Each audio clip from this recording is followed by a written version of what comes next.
Salam Nusantara, sahabat Nusantara. Kita ada di channel Oponus. Opini orang Nusantara. Saat ini kita ada di pimpinan nasional Partai Kebangkitan Nusantara. Kita saksikan di sore hari ini kebetulan ada Wasekjen Bang Arif, ada Wakil Ketua Bapilu Bang Dian Fariska. Selamat malam. Assalamualaikum Bang. Assalamualaikum. Ada Bang, perkenalkan. Basten. Ada Bang Basten. Dari? Saya dari Satria Muda Nusantara. Dari Satria Muda Nusantara.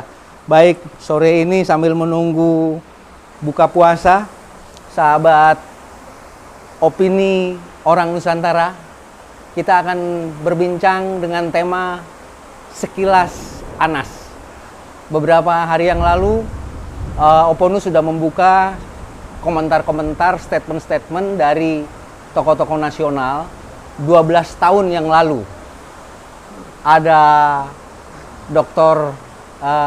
Rias Rashid, kemudian ada rekan-rekan Mas Anas 12 tahun yang lalu waktu beliau masih bergerak di HMI. Jadi banyak sekali nanti akan kita putar apa komentar tentang Mas Anas ini.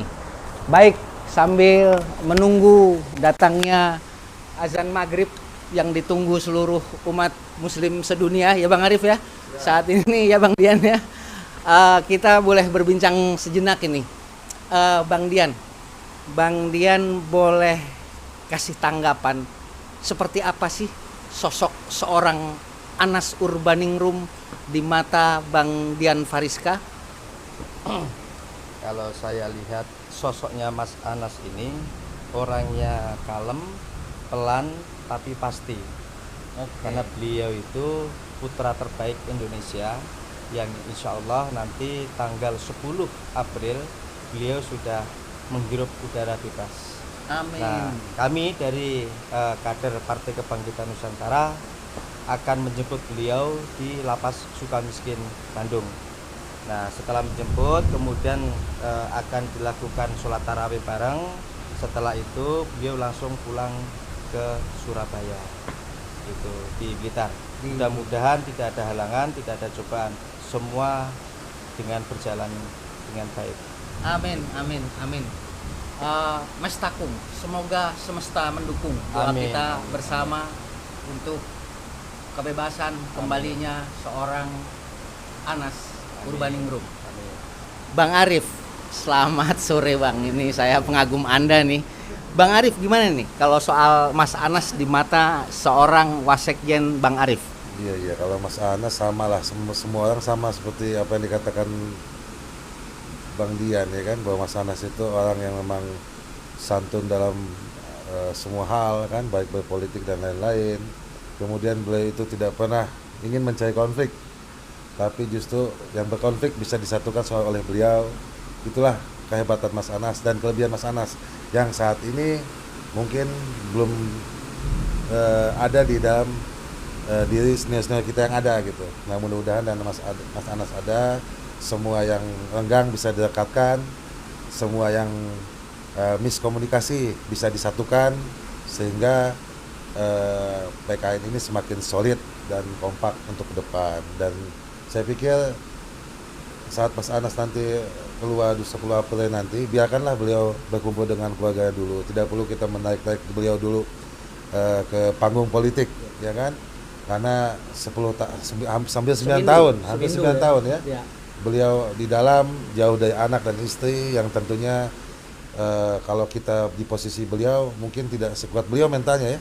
Gitu. Jadi saya pikir biarkan Mas Anas menikmati dengan keluarga dahulu, pasca Lebaran ataupun bulan-bulan Mei barulah kita mencoba mengajak beliau ke dalam panggung politik kembali gitu kan.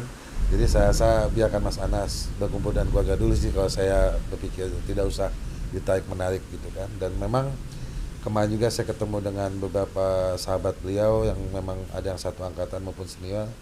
Mereka berharap juga di saat lepasnya Mas Anas nanti, merdekanya Mas Anas nanti, diharapkan jangan ada atribut partai dulu ya Bang. Karena memang Mas Anas ini walaupun PKN mengklaim bahwa Mas Anas milik PKN, tapi kan Mas Anas ini milik rakyat, milik semua pihak, ya kan? Milik bangsa ya. Milik bangsa Milik lah, bangsa, ya. Dan anak bangsa yang seperti Bang Dian katakan putra terbaik bangsa Indonesia yang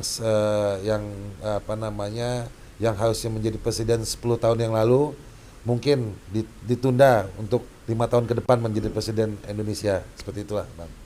Baik, terima kasih dari hati yang paling dalam.